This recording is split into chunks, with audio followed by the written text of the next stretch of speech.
The next case on calendar for argument, and our final case, is SL versus County of Riverside.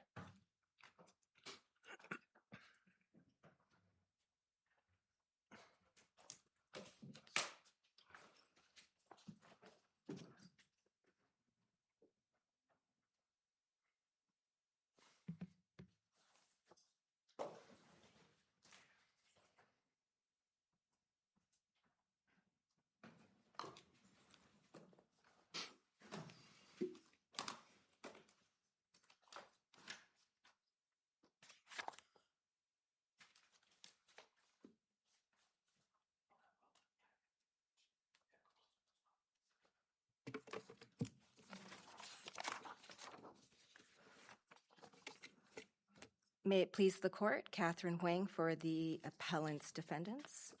I'd like to reserve 5 minutes for rebuttal. I'd like to address standing briefly, then qualified immunity, and then jurisdiction, unless the court would like me to address it in a different order. As to standing, the lower court erred with respect to holding standing. There was a material dispute of fact with respect to the standing as to VL, because the lower court failed to analyze the second prong of California Family Law 7611D.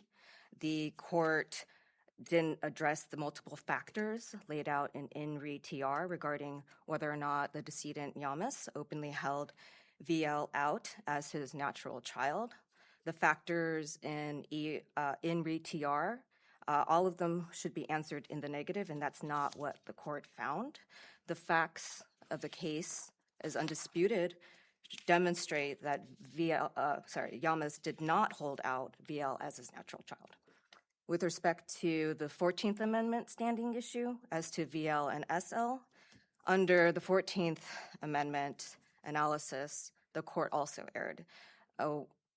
Taking the facts in light most favorable to the non-voting party, Wheeler sets out the standard, which is that even biological parents must maintain consistent participation in a child's life and participation in child rearing activities for the relationship to be entitled to Fourth Amendment protection. That is not what we have here. The facts show that Yamas did not demonstrate both consistent participation in either child's life or participation in child rearing activities for the 14th Amendment protections to apply. Lair described it as significant custodial, personal, and financial relationship, and none of which was established here. I'd like to next move on to qualified immunity. The district court erred in holding that Sergeant Hubachek and Deputy McGuire are not entitled to qualified immunity as to both volleys. I'd like to start with the second volley. The second volley demonstrates the video of the Star 9 undisputably shows that the decedent Yamas was a serious and immediate threat to both officers and also to Lieutenant Walsh, who was present. The video shows that he pointed the gun directly at the officers, not once, but twice. And that is something that the court may consider, as it is contradicted by any other evidence put forth by the plaintiff. Can you tell me one thing, and try to find the record, maybe I missed it. Is there anything in the record that shows whether or not Officer McGuire was aware that a police canine had been killed? Officer Hubachek knew. I think the record shows that, or at least was told about it. Let me look at my notes. I believe there is. You can, on rebuttal, you can if you find it, you can do that rebuttal. Okay, sure. Does it matter? Would the collective knowledge doctrine apply to that question? Are you asking me whether or not the knowledge imputed to Hubachek is also imputed to McGuire? Correct. I believe that it would apply here. so that McGuire should have been aware also of the canine being shot. I'll move on to the first volley unless you have additional So- I questions. just want to Go ahead. clarify. I didn't see in your opening brief where you argued that there's jurisdiction over an issue of fact because it was blatantly contradicted by the video. In our opening brief, we argued that there is jurisdiction over the materiality. Materiality only. Right. There is. In which case we wouldn't be reviewing for blatant contradiction. I think you could find it under materiality because, and also I think you could find it under the reasonableness of the court's finding of reasonableness. It's not explicitly set forth in our opening brief as to the contradiction, but Williams v. Sparks was cited, and Williams v. Sparks is case law regarding uncontradicted evidence. And I think you could, again, also find it under what is a reasonable inference based on the evidence of what the jury could find. Well, maybe we can focus on the arguments you made Okay. in the briefing. With respect to the first volley, the lower court erred in holding that the actions by the officers were not objectively reasonable under the circumstances. We again argue, as Judge Fong mentioned, regarding materiality of the facts. With respect to the first prong, with respect to the first volley, the lower court erred in addressing facts that were not material, and also addressing facts that failed to address facts that we believed were material, including the knowledge that the canine was shot.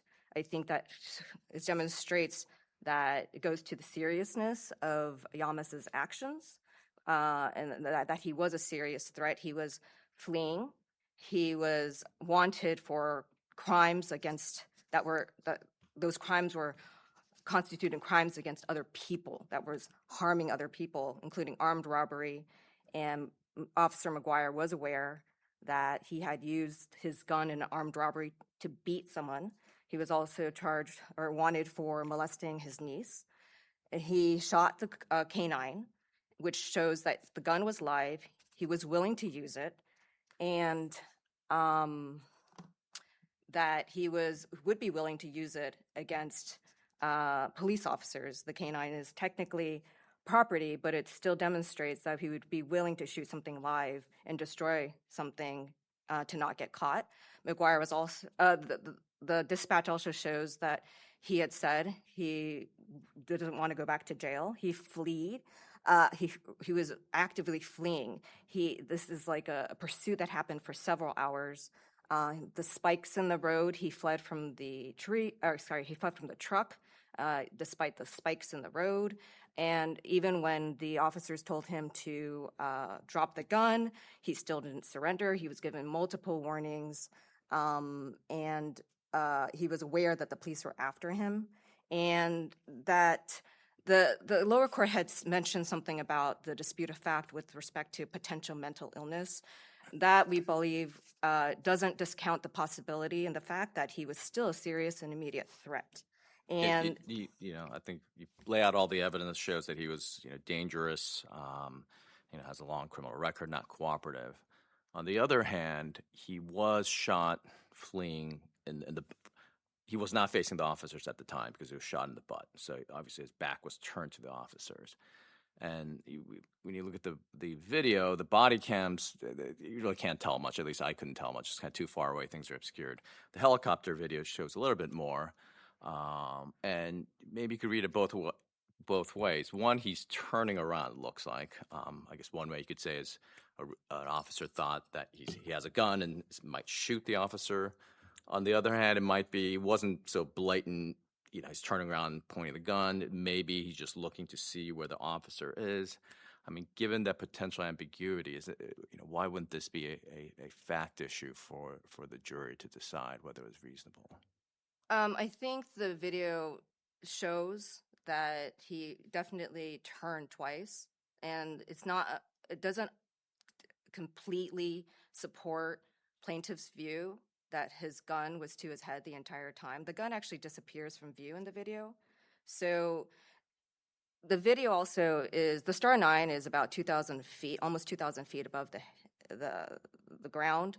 The officer's video is, body-worn camera video is obviously not great. And what it does do, both actually corroborate the perspective of the officers, and that is what the law requires. The law requires to analyze the officer's what a reasonable officer would do in that, in what officers Hubachek and McGuire would do at that time.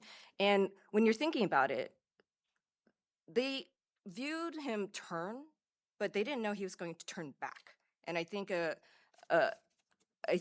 what it shows is that the officers' perspectives from their deposition, taking Graham v. Connor, we have to take their perspective, is that they believed that he had turned their gun towards them, and they saw the gun. And the law asks us to look at what the officers believed in, a reasonable officer would believe in that perspective, and that is reasonable. With the threat, it was clear that at least one of the officers thought that he posed a threat to anyone that was in the house that he was running towards. Would that be sufficient enough justification for the shots? I think that the totality of the circumstances is what should be considered. Right. And the fact that it is a residential area, notwithstanding that it was also rural, it was without a doubt residential. And I think the video actually undisputedly shows that that house had the lights on and there was a car parked there. Yeah. And so there was evidence in the record that McGuire had done a search a couple hours earlier, that there was 2 individuals in that house. Well, I'm a little bit concerned because the district court, going back, said there was a reasonable dispute that should go to the jury, a genuine dispute about whether the defendant was walking away or turning to the, and again, you argued in your opening brief, you didn't argue that we have jurisdiction to review those findings, which our review here is, jurisdiction here is limited in interlocutory review. So you argued about materiality, which I understood you to be saying, even accepting all of the district court's findings about what were the genuine disputes of material fact, even if we construe all those disputes in favor of the plaintiffs, we should still get qualified immunity. But I would like you're now shifting to saying we should revisit what she said was a genuine dispute of material fact. And that's fair. I would say that, again, I would just focus on the fact saying that you could find it under both materiality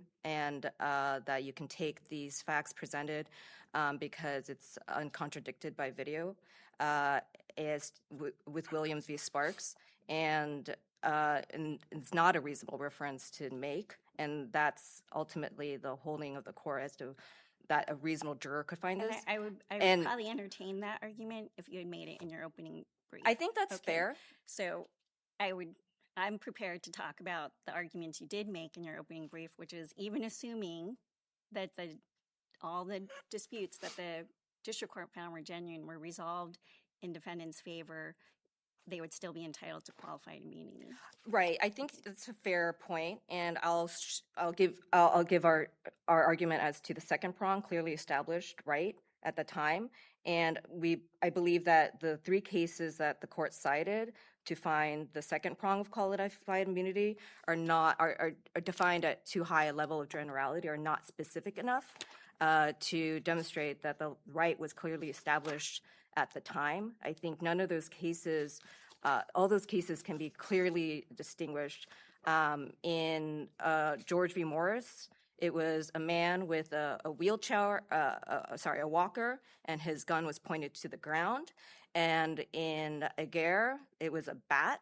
And in Estate of Lopez, Gelhaus, it was a fake AK-7, and the Counsel, can I ask, so just, taking Judge Sun's point, like if we assume that there was a question of whether or not the guns was pointed at the officers, but that it seems that it's clearly uncontested that he was perceived as a threat to anyone that was living in the residence, is that enough to establish qualified immunity? I think under these facts, that would be a really important factor under the totality of circumstances, because the officers are not just protecting themselves, Right. They are protecting the public And that is a major concern. There was basically no way to perimeter him, as in, I believe it was George, where he was in a house. And there was no predicting the actions that he was going to take, considering his sign of pointing the gun to his head shows a man that is desperate. He had already killed a dog. So it demonstrates, I think, the public safety factor that is a really important factor in addressing reasonableness. Second question is, if we were to agree with you on qualified immunity, would we need to reach the standing issues? No. No, because everything would be dismissed. Okay. Yes. Okay. I'd like to reserve 30 seconds or 25 seconds for rebuttal. We'll give you 2 minutes because I know we asked you a lot of questions. All right, thank you.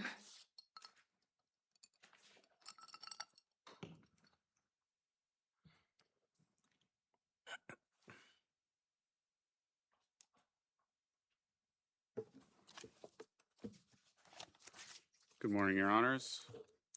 Benjamin Levine, here for the plaintiffs and the appellees, SLVL and Carolyn Campbell. I'd like to briefly address jurisdiction, which I think is an important issue in this case that wasn't very much addressed before turning to qualified immunity, and then to the state law claims, and then if there's time after that to standing as well. With respect to jurisdiction, as we outlined in our brief, and I think was touched on to some extent before by Judge Sung, this court's precedent and the Supreme Court's precedent has constrained the scope of interlocutory appeals of qualified immunity, and this court has set out a clear rule that in order to appeal qualified immunity denials, defendants are required to concede the facts and argue only the law. And that's clearly not what's been done here. There are a couple of important ways that the defendants have failed to conform to that rule. The first one being that there are a host of material disputes of fact that the district court identified. In their opening brief, the defendants have broadly asserted that those disputes are unsupported by the facts, and that's a clear challenge to those factual findings. I think we understand the jurisdictional limitations, so I'll get to what my concern is.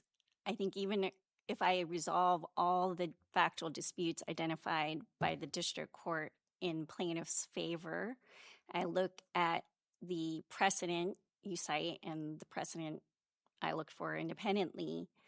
I don't see a case involving, for example, with respect to the second volley, where a court has clearly established that a victim someone who is essentially in a prolonged attempt to escape, is armed, has a gun drawn, is shot, but is still not incapacitated. And, the cases you cite essentially involve knives or bats, which I think are materially different from a gun with respect to the question of danger to the public. Sure, Your Honor. With respect, I understand Your Honor to be referring to the second volley specifically, and on the clearly established prong. I mean, there are a number of cases that establish that continuing to shoot a suspect who's already down and no longer poses a threat. Do any of those involve a gun drawn? Not the we've cited from the Ninth Circuit. There are some district court opinions, but also I think more broadly, the cases that we've cited for the first volley of shots support the less, serious proposition regarding somebody who's already been shot, already down, continues to not pose an immediate threat to the officers at the time that the shots are fired, given that he's not facing the officers, he's down on the ground, chest down, and viewing the video, drawing inferences from the video in the plaintiff's favor, as reasonable juries could. A jury could conclude that the gun is not pointed at the officers at the time that the shots are fired because... The second one or the first volley? Both, but I'm addressing the second volley certainly for the first volley. The officer says the gun's drawn, pointing right at us? Well, I think that goes to the jurisdictional point, because an officer said guns pointed right at us after all the shots were fired, while the officers were running up to the decedent and were just a few feet away. And the decedent had sort of flopped over after all the shots had been fired. He's not in the same position that he was for any of the shots. And so I don't think that we can just assume that that's the exact position that he was in when the shots were... We can look at the video, though, right? I mean, we can take notice of the video. Well, yeah, the video is in evidence, but that said, the defendants have not argued that the district court's factual determinations are blatantly contradicted by any objective evidence, as Judge Sung pointed out. But And we can look at the video and come to a different conclusion, can't we? I think the court can view the video and it shows what it shows, but I think to the extent that anything in the video is ambiguous, this court's precedent supports that different jurors could view that in different ways, and that can itself, even from the same video, give rise to a dispute of material fact. But for the second volley, I mean, the video does show he's on the ground and he's holding the gun. I mean, he got shot, but he didn't drop the gun. He's holding the gun. He's on the ground. It is pointed. It shows that he falls on the ground, the gun's still in his hand, he falls on his right side, and I guess as a consequence of that, initially, the gun is pointed generally to the south, not necessarily directly towards the deputies, but then that's not when the deputies fired their second volley. Importantly, he sort of goes onto his left side, starts to crawl, faces west. The deputies are to his south, not to his west. And he pulls the gun underneath his body so that viewing the video from the helicopter in the light most favorable to the plaintiffs, as we have to do here on summary judgment, a reasonable inference is that the gun is not directly pointed at the deputies at that time. It's that his torso is in between the barrel of the gun and the deputies. And I think it doesn't show an immediate threat from him at that time, viewing the video and other evidence in the light most favorable to the plaintiffs. If I understand correctly, with respect to the second volley, even if all the factual disputes identified by the district court resolved in favor of the plaintiffs, that it's undisputed that after the first shot, plaintiff was still moving, still trying to escape, still had the gun in his hand, still drawn. So he was not motionless, he was not incapacitated. And the step 2 of the qualified immunity analysis, I think you're saying you don't know of any case in which we've said that at that point it was unreasonable to shoot again. And the cases I've looked at where we've said it was unreasonable to shoot again, the plaintiff was holding something like a knife, which we distinguished from a case in which the decedent was holding a gun, which, because the threat posed by someone who's been shot but holding a knife is materially different from someone holding a gun. So I'm asking whether it was clearly established at the time that someone who had, and we have to look at this whole picture, someone who had been, officers were trying to arrest for a serious crime, who was in a long, drawn-out attempt to escape, officers had reason to believe had used the gun during this escape, and then was shot, but was still moving and had a gun. I don't see any case you cited, or even a combination of cases, saying that it was clear it would be unreasonable to think that he still posed a danger.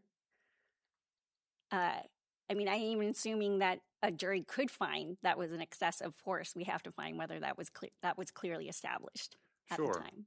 I understand, Your Honor. I think that there are multiple cases that we've identified, that establish that when somebody has a gun, whether or not they're incapacitated, but are not using the gun in a threatening way, are not making a harrowing gesture, furtive movement, things like that, not orienting the gun toward deputies at the time the shots are fired, that use of deadly force under those circumstances is excessive. I read the cases you've cited, and none of them involve the decedent,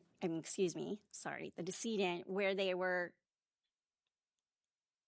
I mean, here the problem is none of them involved someone who was essentially evading arrest for a serious crime, an armed robbery, and had used their gun. I mean, not the cases where, an elderly man, where I think their best case, the man with the rifle, there was things happened very quickly. He was not being arrested. There was no reason to believe he had used his arm.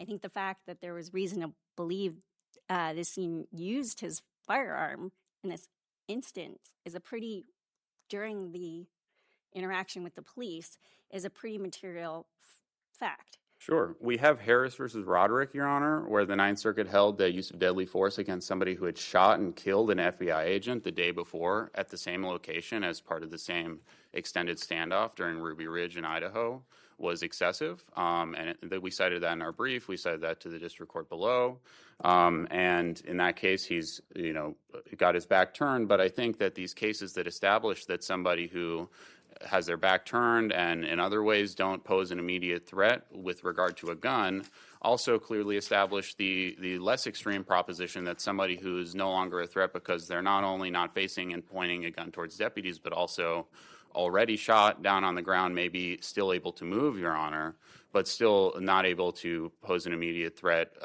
by virtue of moving around and, again, not pointing the gun. And I just want to I also think it's important, we're focusing on the second volley here. I'd like to just quickly address the first volley, as was discussed a few minutes ago. The undisputed facts that the district court found, or at least the genuine disputes of fact that the district court identified, show that for the first volley, the decedent's back was to the officers.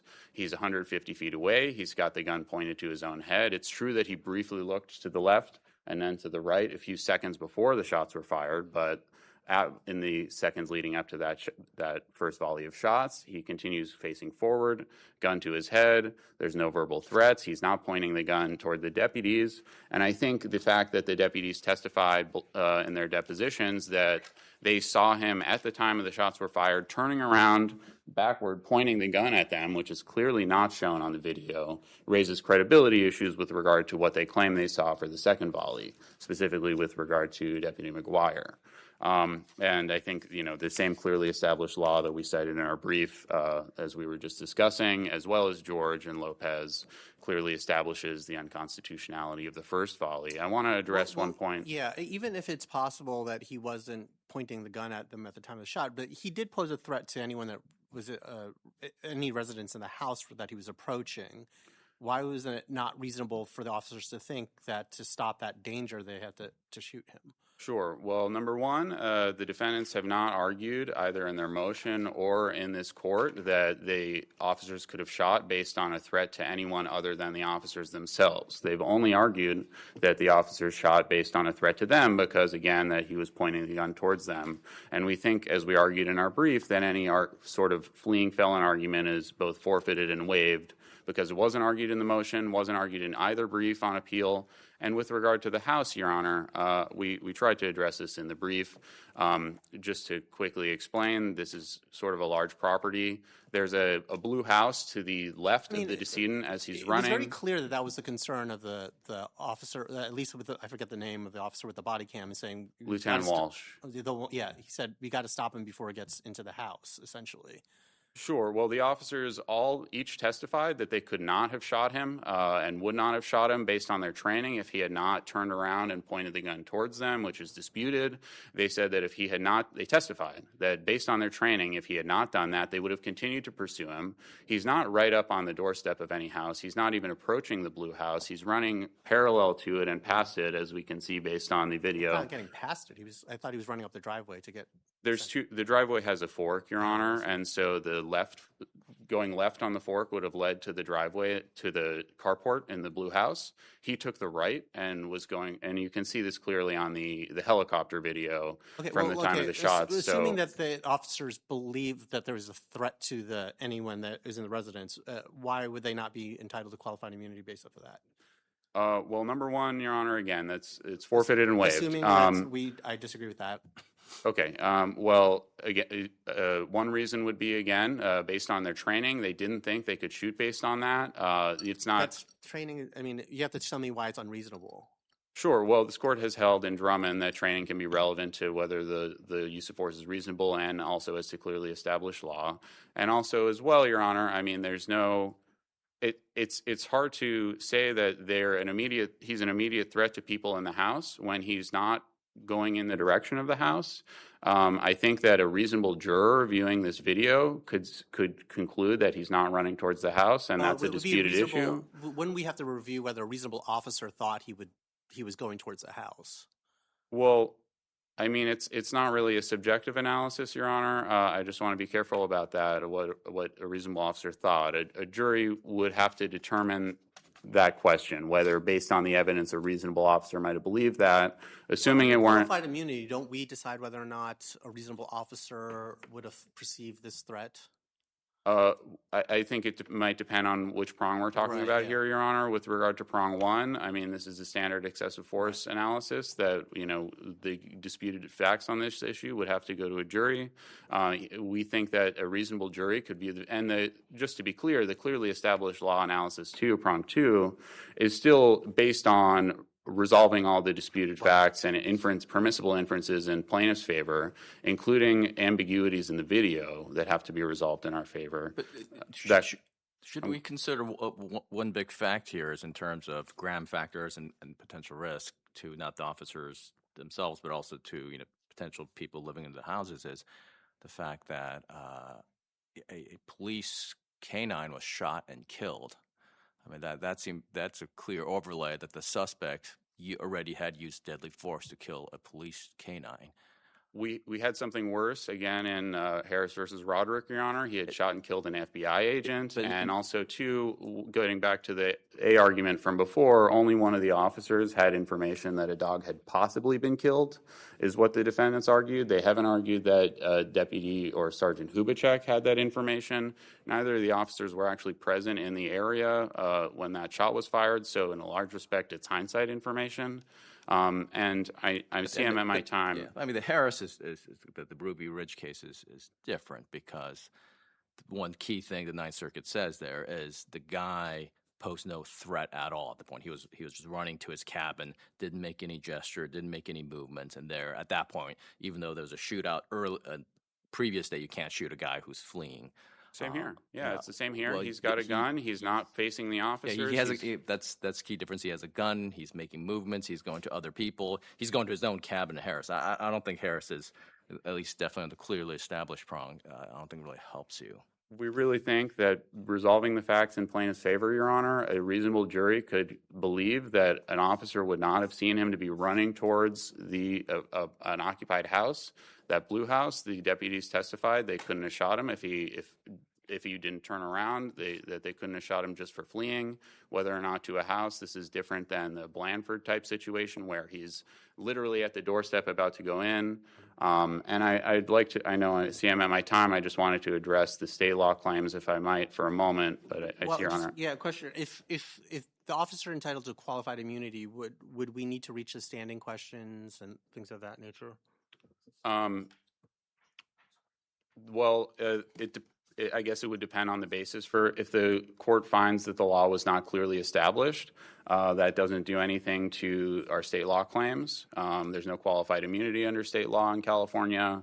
And in addition to that, there are different legal standards that apply to at least some of the state law claims, especially negligence, as this court has recognized in Tabaris. What about the 14th Amendment claim? I think that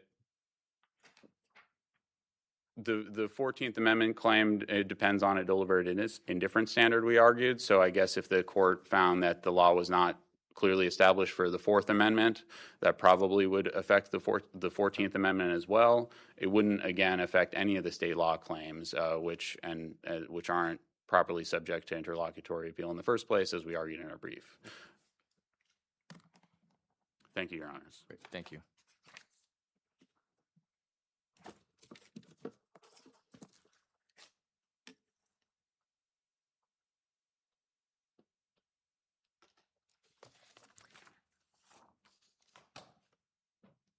I wanted to address the court's question with respect to whether Officer McGuire knew about the canine being shot.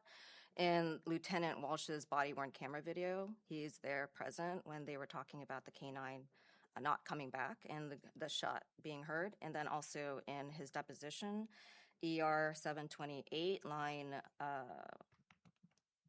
13 to 14, he's talking about how they were working on the canine who had a lethal wound about 200 to 300 yards behind him.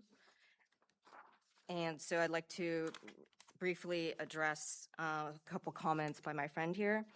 I think that the standard is not whether or not there was an immediate threat to the people in the house just solely on its own. I think that's one of the factors that the officers would take into consideration under the totality of the circumstances is whether or not he's a serious and immediate threat to both them, the people, as well as to the officers, and that it was a residential area. And with respect to this disputed issue as whether or not he turned or not turned, or what the gun was doing with respect to the first volley, I think George v. Morris is on point. George v. Morris says, if the person is armed or reasonably suspected of being armed, a furtive movement, harrowing gesture, or serious verbal threat might create might create an immediate threat. And in this situation, the officers testified that they believed he was a threat. If they had plenty of opportunity to shoot him when they first saw him on the road walking, and then they followed him up the road, and they had no idea what he was going to do. And then just briefly, I want to correct something that was in our opening brief that was a mistake, and we apologize. I didn't correct it on the reply brief. We're citing to Sergeant Hubachek's body-worn camera for audio statement. That's incorrect. It should be a citation to Lieutenant Walsh's body-worn camera. And unless the court has any more questions, that's it for me. Great. Thank you. Thank you both for the helpful argument. The case is submitted, and we are recessed for the day. All rise.